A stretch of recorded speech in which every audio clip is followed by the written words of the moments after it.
What is going on, guys? It is Wrestlelamia here, back with some more news. Join us now as we look at the wildest news stories and rumors you need to know, including when is Regal returning to WWE? Did Regal regret going to AEW? An update on The Rock's plans at the Royal Rumble? A WWE Hall of Famer, Bray Wyatt's uncle, suffers a heart attack? Scarlett's in-ring return ruined, and much more. Be sure to subscribe and hit that notification bell for daily wrestling videos, and follow us on Facebook for exclusive lists. Also check out our new channel, Wrestlelamia Shorts, dedicated to shorts only. I'll put the link in the description. But now let's do the intro and get straight into our first story.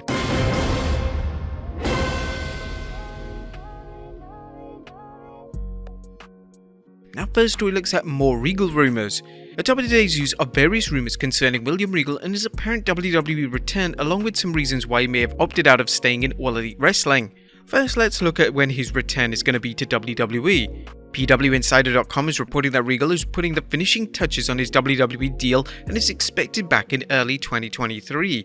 As reported earlier last week, there was considerable confusion over whether Regal was leaving AEW, and if so, how he was able to get out of his contract. Dave Meltzer elaborated on the situation during a recent edition of the Wrestling Observer Radio, including the story on how AEW plans to officially write him out. I believe there's going to be something on Wednesday's show where there will be something addressing certain things. That story is supposed to keep going in some way. During a recent interview with the Dallas Morning News, Regal's former Blackpool Combat Club member Claudio Castagnoli referenced Regal's status with the BCC and AEW. I mean, I guess we have to wait and see. You know, we're still talking. I think we have a little group meeting to figure out what's next, or if there is a next. So yeah, I'll leave it at that. Dave Meltzer also stressed there's no question as to whether Regal is returning to WWE. But he is going back to WWE, that's just the deal. I've had so many different people tell me so many different stories. The primary source story was that his contract was short term. The WWE side says that he had an out. The story of Regal leaving AEW led to fans and analysts alike pondering how his lordship could get out of his AEW deal after debuting early this year at March's Revolution pay-per-view. Meltzer initially reported Regal had signed a one-year deal, then clarified it was a 3-year deal, but now Meltzer is stating, "The closest thing to what I would say is official would be he signed a short-term deal. Others say he had an out or Tony gave him an out. Whatever it was, I certainly know that when he was signed it was a 3-year deal, supposedly, and 9 months now it's over." It sounds weird. With Regal apparently out, the rumor mill is churning out plenty of reasons why Regal exited AEW. The first being that he regretted AEW in the first place. Now, according to one source, Regal immediately regretted signing with All Elite because of the problem he saw with the company's management. Speaking on Sportskeeda's The Wrestling Outlaws, wrestler EC3 shared what he claims he heard about Regal's reaction to AEW.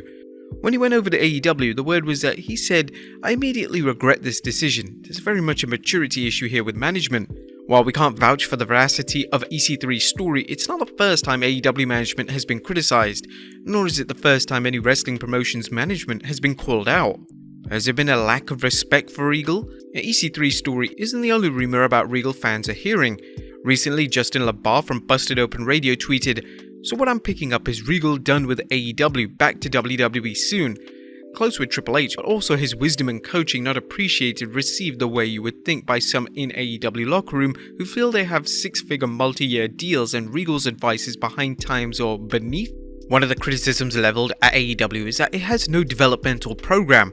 Its presence of coaches like Dustin Rhodes, as well as veterans such as William Regal, just to name one wrestler, would seem to offer younger talent the opportunities to learn from established stars.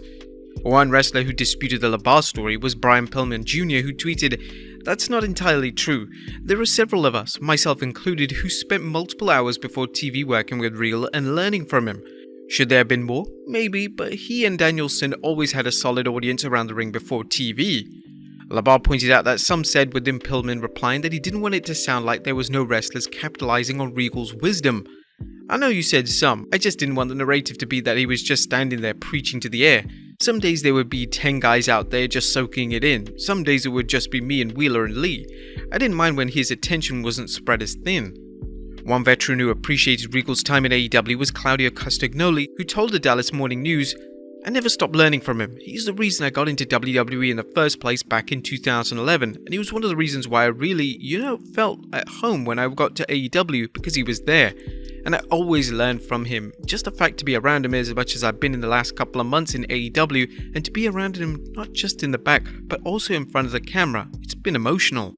Whether or not these rumors are accurate remains to be seen, but one thing is certain: Triple H has a close relationship with Regal, and the game's new role as the WWE's Chief Content Officer likely played a huge part in Regal's decision to return to WWE. Based on what we heard about Triple H and Regal's work in NXT, it's clear that both men respect each other and what each brings to the table. As for what's next for Regal, Wrestling Inc.'s Dylan Murray commented on Sir William's previous duties in NXT and what they could mean for his return. Before getting released, Regal's role in WWE was largely tied to NXT, where he acted as the on-screen general manager. Behind the scenes, Regal acted as the director of talent development and head of global recruiting. While it hasn't been confirmed, Regal will likely resume similar duties when he rejoins the company. What do you guys think is next for Regal? Let us know in the comments down below. Next up, an update on The Rock returning at the Royal Rumble. There's more interesting news concerning The Rock appearing at the 2023 Royal Rumble. Fans have been hearing rumors that the WWE is working hard to get the People's Champion to wrestle Roman Reigns at WrestleMania 39, and as the showcase of the Immortals draws closer, there's talk The Rock could show up and even win this year's Men's Rumble match. Naturally, this would be a good way to set things up for the Rock vs Roman match, assuming it's happening, but Ringside News has a report that suggests that appearance should not be treated as a foregone conclusion. They reported that Ringside News reached out to confirm The Rock's current Royal Rumble status. WWE and Dwayne Johnson's camp are still batting around the possibilities. They also revealed, "We were told by a tenured member of the team that there are ideas for The Rock in the Rumble, ideas for The Rock not in the Rumble, ideas for The Rock showing up elsewhere besides the Rumble. Right now, nothing is etched in stone until a deal is reached." It should go without saying that The Rock's appearance at either the Rumble or WrestleMania are unlikely to be revealed until the WWE decides the time is right. What do you guys think about the latest Rock at the Rumble rumors? Let us know in the comments down below. Next up, Bray Wyatt's uncle, WWE Hall of Famer, suffers a heart attack. There's devastating news to report as WWE Hall of Famer Barry Windham has been hospitalized at the intensive care unit after suffering a heart attack. The second-generation superstar's niece Mika Rotunda alerted fans and wrestlers alike to her uncle's condition. "With deep sadness, I regret to inform that my uncle, WWE Hall of Famer Barry Windham, suffered a massive heart attack Friday evening. While traveling through the Atlanta airport, his darkest fear became a horrific reality as he went into cardiac arrest. He is currently in the ICU and has undergone an emergency procedure to save his life. As a family, we are impatiently waiting to hear that he'll be okay, but as of now, the future is uncertain." Mika has set up a GoFundMe page to help cover her uncle's medical expenses. "We send our well wishes to Mr. Windham for a speedy recovery." Next up, speculation on Solo Sikoa leaving the Bloodline. A Roman Reigns' enforcer has been a difference maker in the group, helping the tribal chief retain his undisputed championship at Clash at the Castle, as well as helping his highly successful twin brothers in their various battles with the WWE's babyfaces. However, Wrestling News thinks that there could be trouble brewing, and referenced the 2nd December segment on SmackDown where Jimmy and Jey Uso put over Sami in his efforts and his loyalty at the pay-per-view. Before they were interrupted by the Brawling Brutes, the camera focused on Sikoa standing apart from the Usos and Zayn. It's also worth noting that Sikoa has not been doing the one gesture.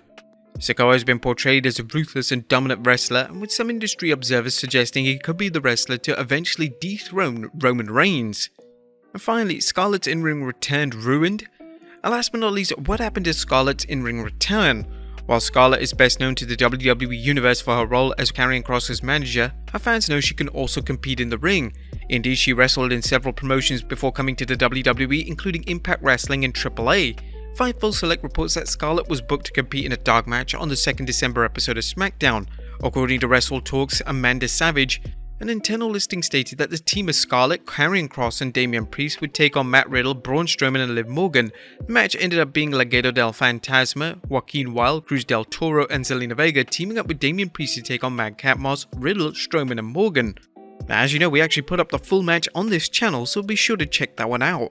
But leave your comments as always, and I'll see you next time with some more wrestling content.